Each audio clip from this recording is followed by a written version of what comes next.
Other key recommendations made at the forum included the fact that Ghanaians should be allowed to vote in the constituency in which they work, since they tend to spend more time there than at their various homes. Officials also called for the amendment of Section 46 of Act 284 of the Representation of Peoples Act, which requires the written consent of the Attorney General before election-related crimes could be prosecuted. In 2013, the Institute of Economic Affairs Ghana Political Parties Program held 2 workshops to discuss Ghana's electoral reforms in the wake of the problems that emerged during the 2012 general elections. These workshops provided some recommendations for reform, which included the need for the EC to work with defined programs and published timelines to ensure certainty in the implementation of the programs. Senior Research Fellow at the IEA, Dr. Ransford Jampo, presented the proposals to the workshop for discussions. There must be a fixed number of constituencies to be reviewed periodically in accordance with the law and in line with population movements. So, however, that there will be no review of constituency boundaries in an election year. Security at the polling station must, as far as possible, be under the command of the presiding officer.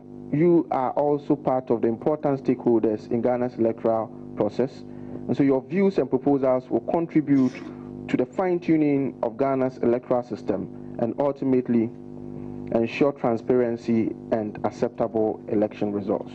Former chairman of the NPP, Peter McMenu, presented a paper by Professor Mike Okwei on the topic towards free and acceptable elections. He called for the satellite transmission of election results to encourage greater accountability and transparency.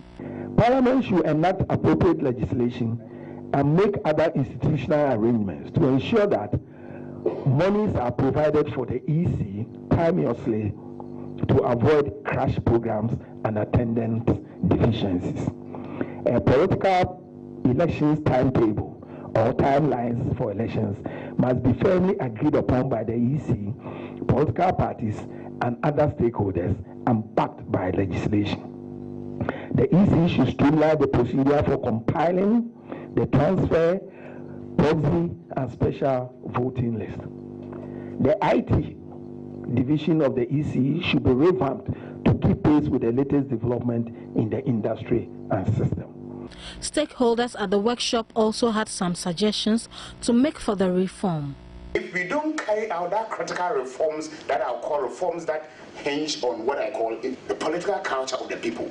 I mean, we're talking about attitudes. We are saying that democracy should be the only game in town, behaviorally, attitudinally, and constitutionally. So if we are dealing with the constitutional issues, what about behavior and attitudes? Are we Democrats at heart? Do we want to be criticized, for instance? If you're to go by the ordinarily resident that we have in our books, then where comes the busing? If we take a case of Odududu, where there was that question of people working there, almost 24 hours they spend their time at Odududu. But when it came to registering to vote, they were not allowed to vote or to register. And it was because they were supposed to be working there and not ordinarily resident there. A representative of the Electoral Commission present at the workshop promised to present the recommendations made to the members of the Commission for onward redress.